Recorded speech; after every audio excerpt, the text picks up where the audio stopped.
Welcome, guys.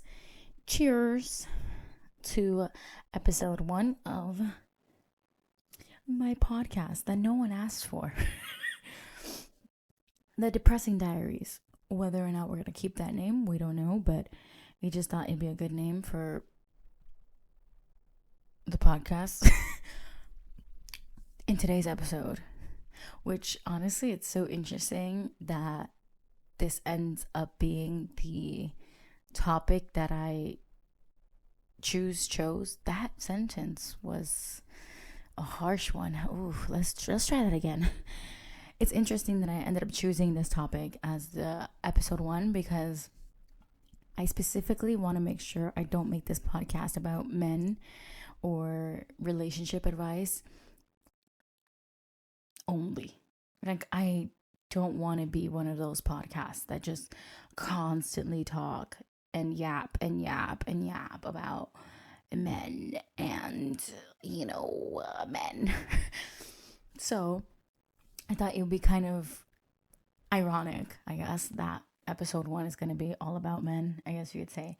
But it's more going to be about women, right? This is the thing. I want to talk about the Shantes of the world because I have been a Shante. And I was a Shante for a long time. So no tea, no shade to her. You know what I mean? It's like we've all been there, but we've all been there at different points in our lives for different reasons and different intensities. Like there's levels to this shit. You know what I mean? There's levels to centering men or low self-esteem or low standards, whatever you want to call it, babe. Okay, you already know. Okay, it just really depends on the person, but basically having a man be your number one priority in your life to the detriment of your well-being, your health, your happiness, your peace, your entire existence, bitch. So if you don't know who I'm talking about, if you're like, who the fuck is Shante? Shante, Temptation Island, right? The one who, oh my God, I can't even say, like, saying it out loud is like embarrassing.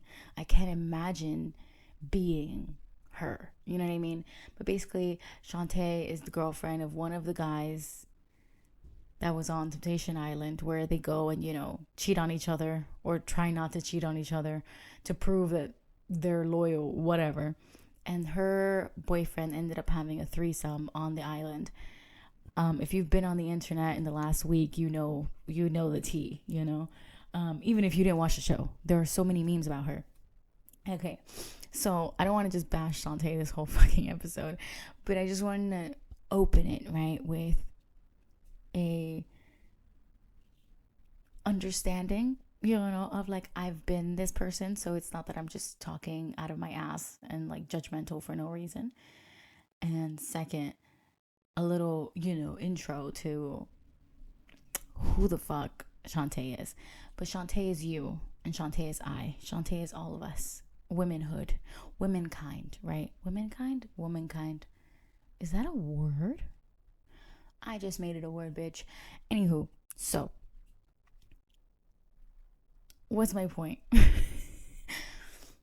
I realized something, right, the other day. I was so angry with all these women on Temptation Island.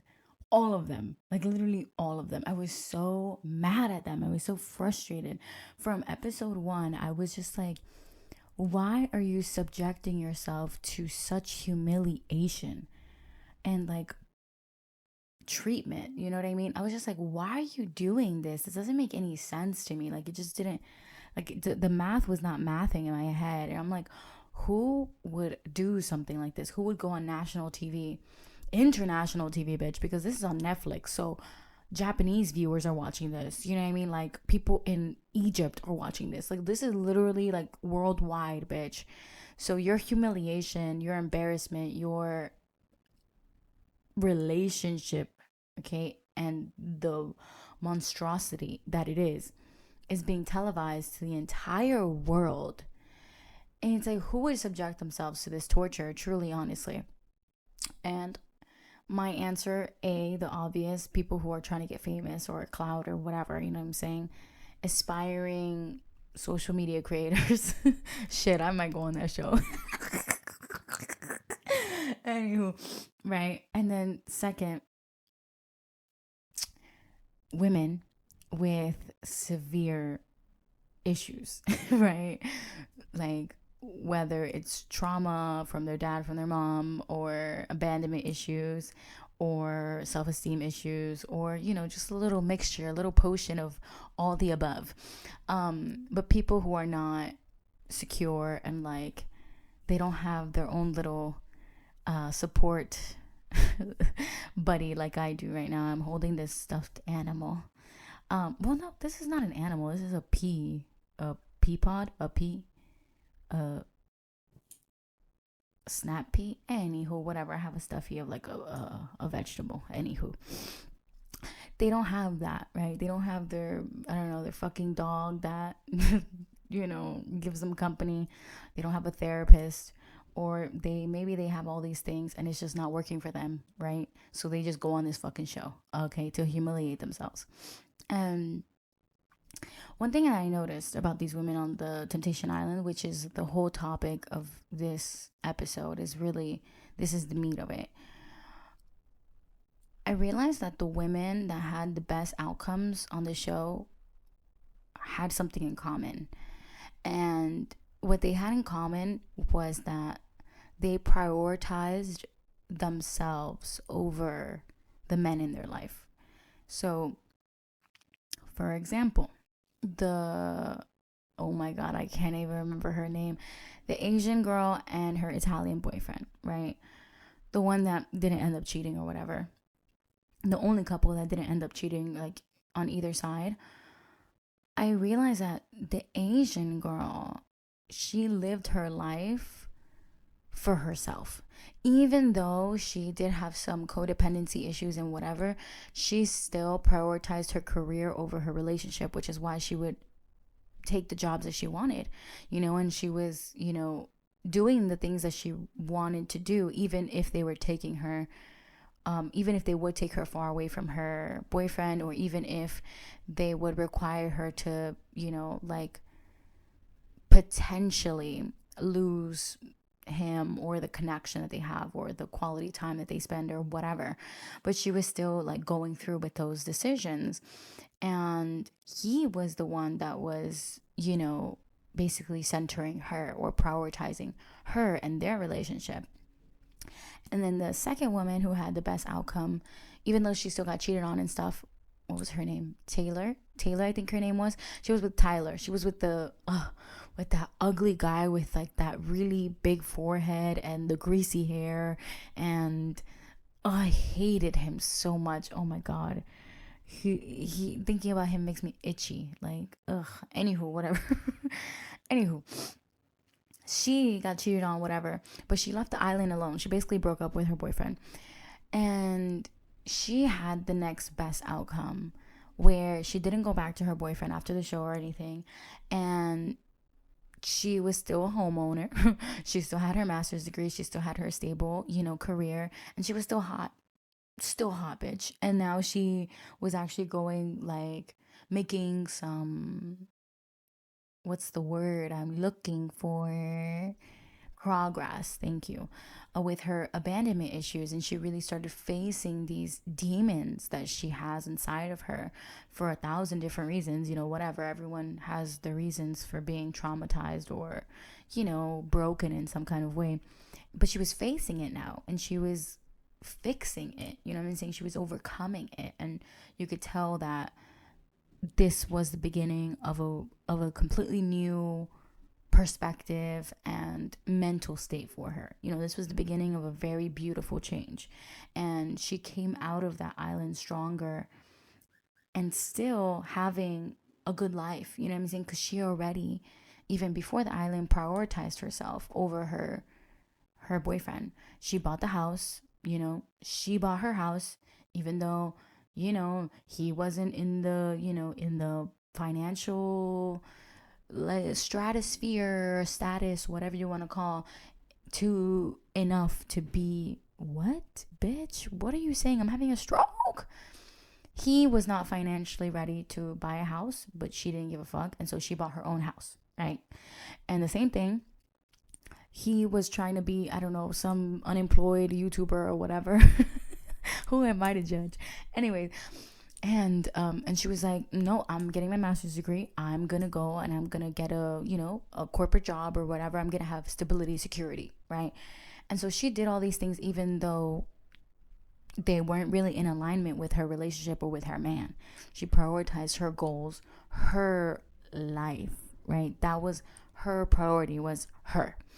And so everyone else, basically, you start to see that they haven't been prioritizing themselves in many ways, and instead they were prioritizing the man in their life. And mind you, these men were boyfriends. They weren't even husbands. Okay, so this is where I'm gonna talk shit, right? I have a little script and everything, bitch, because I be getting on, I be going off into tangents because this ADHD, self-diagnosed ADHD, by the way, it'd be killing me. But here's my thing. I noticed something else besides the fact that they prioritized the men in their life.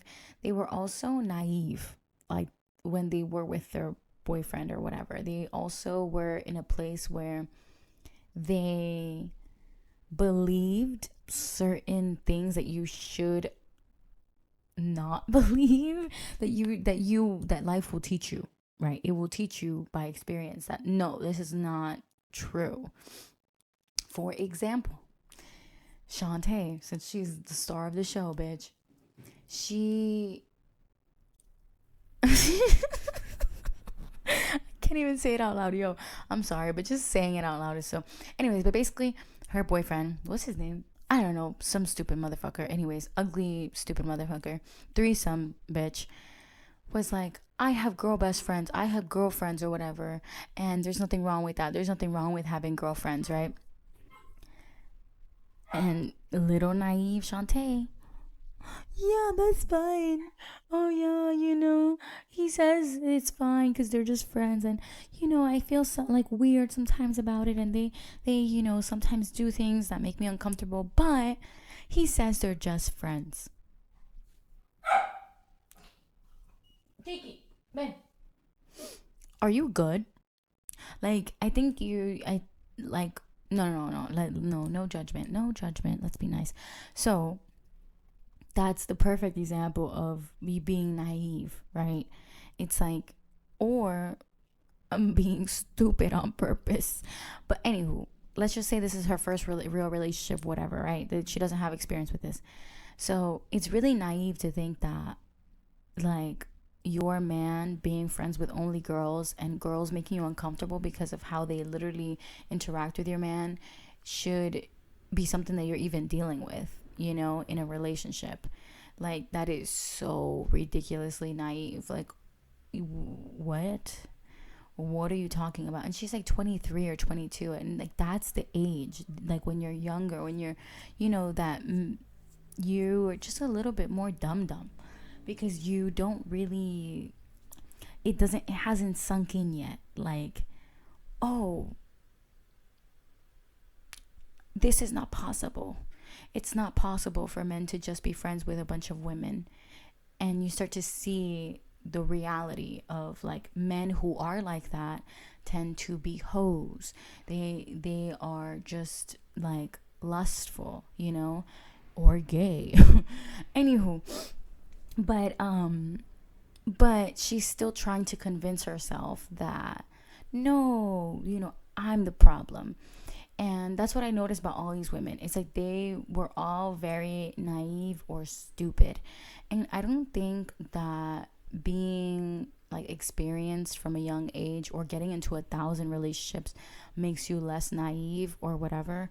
I think it's about actually, like, processing your experience. You know what I'm saying? Like, actually, like, analyzing it and being like, this dot connects with this dot, and this happened and that happened, and they had these qualities. You understand what I mean? I feel like a lot of times people are just kind of just like on autopilot and just going through the relationship and or having sex with this person, having this situationship, but they're not actually like stopping and like taking in. Kiki, babe, be a good girl. Come. She's being a bad girl. Anyway, but they're not actually like taking in the experience, right? Because you can sleep with 1,000 men, bitch, and still be dumb and still be ignorant and still be naive and still be taken advantage of. Okay, it's not about how many men you're with or how many relationships you have. No, sometimes all it takes is just one relationship, and boom, you're like, oh, I learned all of these lessons. Why? Because you actually pause, right? And you actually assess what's happening or what happened. Even in the relationship, you learn, right? If you're mindful. And I feel like that's why people need therapy, to like really unpack what has happened to them or what is happening to them. And if not, you're just going to stay ignorant or naive or stupid or dumb, whatever you want to call it, okay? And you're going to accept things in your life, or you're going to keep repeating patterns in your life. And it's like, for what? It's just gonna be the same thing. It's the same guy with just a different face, with a different dick size. Like, you know what I mean? It's like, I don't know. I just think it's such a waste of time. So don't think just because you've had 1,000 relationships or you've been, heartbroken 1,000 times that you are not susceptible to being dumb, or that you're not making serious mistakes in your life, your love life, right? No, you too can be making mistakes, or accepting treatment you shouldn't be accepting, or prioritizing things you shouldn't be prioritizing. So I say all that to say, okay, you have to prioritize yourself over any man, but especially a boyfriend. Especially, girl, if you don't stop right now, if you don't go to the college that you want to right now just because your boyfriend is, oh, well, I'd be too far from him, or oh, well, he doesn't like that school that I would go to, or oh, the commute would be too much for us to see each other often. And and are you bugging? Are you good? Are you crazy, bitch? Are you stupid? Yes, you're being stupid. You're being stupid. Don't prioritize any guy, okay? Don't do it. Don't do it. Prioritize yourself. What is the most, what's it called, sure thing in life? It's that you are going to be you until you die, okay? But is this man going to be in your life next year? You don't know. You don't know. Maybe not, probably not. You know what I mean? Let's be honest. So you have to make sure you prioritize yourself, from the smallest things to the biggest things. Doesn't matter if you're married, doesn't matter if you're in a relationship. If your husband doesn't want you to wake up that early because you be waking him up, I don't give a fuck, honey. I don't care. I'ma still wake up early because I'm gonna go for a run, and you can have conversations about solutions, but they should come up with some solutions. Like, for example, let's say you and your boyfriend live together. I would not do that, but let's just say you live together. You wake up earlier than him, and he doesn't like that you wake up earlier than him because it wakes him up. All right, so then, in my opinion, this is how I would approach this, is be like, okay, well, what do you think we can do to make it better? What is it exactly that's bothering you? And then he could be like, oh, well, it's when you turn on the light, or oh, it's all the noise you make, or oh, it's this, or oh, it's that, whatever. And then you can have a conversation. But just because your boyfriend doesn't want to wake up early doesn't mean that now you're going to stop waking up early and stop doing your morning routine. No. And you see, and that's the problem when you prioritize someone over you, and especially a guy. Don't do that. No. Just Don't do that. Then he should be like, it bothers me when you, I don't know, turn on the light. You'd be like, okay, well, would turning off the light be a good solution? I could just get a nightlight, or I could just get ready in the other bathroom, and it's like, a normal guy would be like, not a normal guy, a good guy would be like, yeah, that's fine, don't worry about it, that's perfect, that's the only thing that bothers me. Okay, see you in the morning, I hope you have a good fucking morning routine, bitch. You know what I mean? Love you. Mwah. But if the guy goes and starts to put it on you and try to make it a you problem, where it's like, oh, but why are you waking up early? Oh, but why do you need to do this? Or, oh, I like waking up with you better, why don't we wake up together? It's like, no, I have my life. I have my stuff. I have my routine. Don't create your life and your routines and your decisions around some other guy's convenience. No, no, no, no, no. Don't do that. Don't do that, because you will end up like a Shante. And then when that relationship implodes, which most likely will implode, just because statistically that's what happens to relationships, they end. Then you are going to have to rebuild from zero. Because now you have all these things that you gave up, that you sacrificed, that you compromised, quote unquote compromised on, aka sacrificed, aka stop doing, right? Because it was easier for your boyfriend, or because you needed to do that in order for the relationship to survive. And it's like, you shouldn't be doing that. If the relationship keeps meeting roadblocks and you keep seeing that your lifestyle, your decisions, your goals, your dreams, or whatever are conflicting with your relationship, that relationship is not for you. That person is not for you. You are incompatible. And trying to let go of this and let go of that and give up this opportunity and move over here and move over there, to make it easier to stay in that relationship, or make it easier for your partner, is not a good investment. It's not a good investment, because you are going to literally have to build yourself up from nothing. And some people can't. Some people end up homeless. All right. Look at the divorced women. A lot of divorced women, when they get divorced and stuff and they don't get nothing, bitch, these bitches end up homeless. They end up on food stamps. All right. So just, it's not just about having your own job and your own money and your own bank account. No, it's about your own life. Your own life. If you went to brunch with the girls every Saturday, you best believe you're still gonna do that, even when you got a boyfriend or a husband. If you called your mom every single morning at 7 a.m., you're still gonna do that, because that is your life, with a man or without a man. Okay, so don't like eat away at who you are little by little to make it easy for a man to be in your life, or to make room for a specific relationship in your life. No, that relationship should just like fit in your life, like very easily, very seamlessly.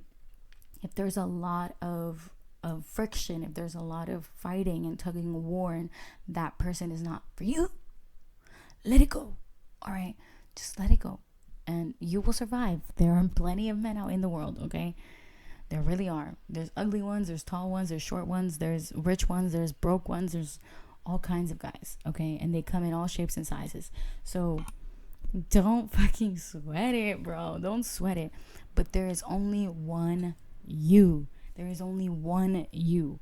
So you, okay, you have to be your priority, especially because you are dealing with grown adults, okay? You guys can come up with some kind of system that works for both of you. And if they can't accept that every Saturday you go out with brunch with the girls, if it's always a fight, that person is not for you. I'm sorry to say. And people are like, oh, well, that's so stupid to break up or whatever over something so small. No, it's not small. It's a ritual. It's a routine. It's a priority of yours.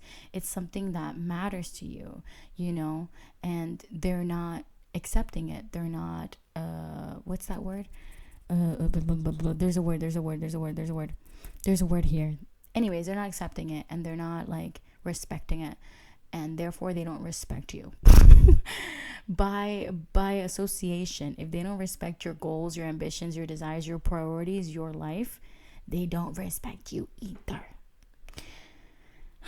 That's all I have to say, bitch, because that was a lot. I just said a whole lot of shit. But I was talking to myself so much, you don't understand. I made so many videos of myself in the bathroom half naked, of just like venting this out about Shante and about Temptation Island, and like just seeing the, I don't know, like the lessons that we can learn as women, you know, as people. Because even men should not be doing this. Men should not be making a woman their number one priority. Like, then you just end up presenting this person. Don't do it. Don't do it. Anywho, thank you guys so much for watching. I really hope you guys enjoyed the episode 1 of the Depressing Diaries, where we talk about kind of heavy shit. Today's episode just happened to be decentering men, decentering romance, basically, and centering yourself and your goals, your life, your fulfillment, bitch. And your fulfillment comes from many different sources, not just love, romantic love. Nope. Trust me. So this is the end. Episode 2 will definitely not be about men. We will come up with something more creative, more pizzazz. You know what I mean? Everyone on the internet is talking about men. Everyone on the internet is talking about love. But I mean, you know, they're doing it for the views and because everyone can relate. But anywho, like and subscribe for more of these episodes. And yes, I'm filming on my webcam. I wanted it to feel very personal and not very professional, because I'm just some girl on my couch. This isn't even my couch. I'm actually in a stranger's house. I don't know where I am. I'm actually homeless. So definitely don't listen to my advice, bitch. I am not qualified at all. Anywho, bye. I'm dead. I'm homeless. What are you talking about? I'm not homeless. I rebuke that.